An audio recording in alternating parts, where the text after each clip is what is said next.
On behalf of the CCG Business Council members, it's my honor to welcome you here today and share a few perspectives.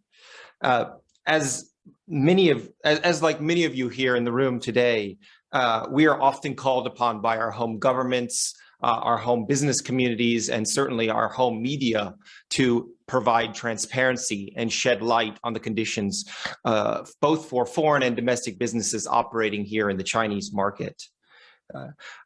To this end, publications like this are critical in shedding light on the conditions and the case studies for businesses operating successfully on the ground here in China. The book taps into the insights of a broad array of CEOs and other senior business leaders operating in multinational companies on the ground here in China.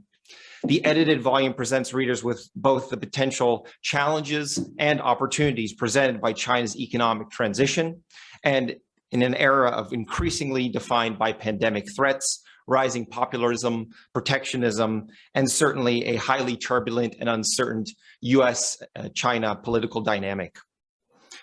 Transparency and data-driven counter-narratives to the stereotypes often developed and misconceptions promoted within foreign media as well as business communities are critical to understanding and operating effectively here in China. And certainly many of the success stories for businesses operating in China and multinationals operating here in China are present in this room today.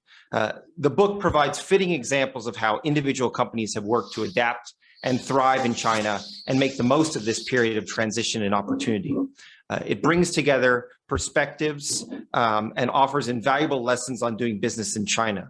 Despite the uncertainties and challenges facing both China and the world today, the fact that so many experienced business leaders remain upbeat and enthusiastic about China's growth and prospects in the role of the global economy is very heartening to me.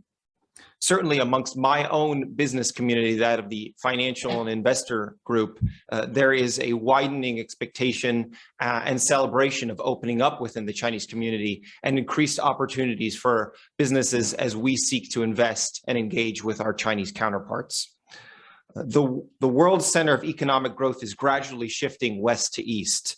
China is certainly one of the largest and most dynamic markets in the world today, and its vast size, growing wealth, changing demographics, and economic transformation offer exciting opportunities for international companies. As a foreign investor in China, I'm also acting as a bridge and messenger between China and the world, narrowing this information gap and nurturing closer business ties between both countries.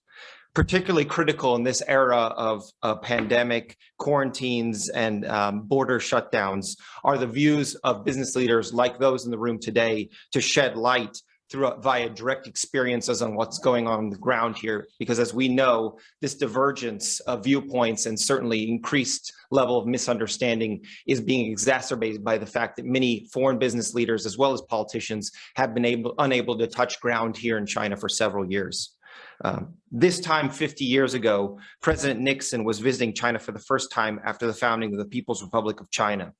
The Shanghai Communique was signed on February 28th and marked the beginning of American multinationals and multilateral adventure into the Middle Kingdom.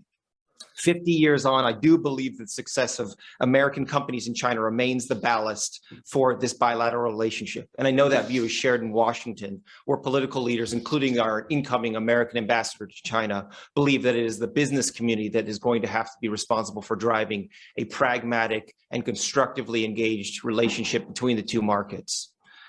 CCG is a leading internet independent think tank here in China and has been very friendly to the business community and also very open about inviting dialogue amongst all ideological groups on both sides of the political aisle.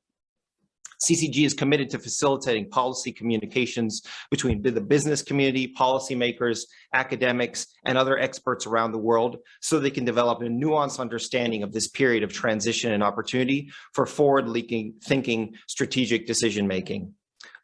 As Vice Chair of the CCG Business Council, I hope that by sharing this book more widely, we can inspire my peers and our peers, fellow investors, business owners, senior executives, practitioners, and others to explore business opportunities here in China. I thank all the contributors of this book, many of whom are here with us today, and thank you for support for this robust effort at CCG. With warmest welcome to all participants, I look forward to hearing your thoughts. It's critical that we in this room act as ambassadors to the outside world to shed light on the real conditions existing on the ground here in China today, as these misconceptions continue to exacerbate with this space of physical separation between the two markets. Thanks.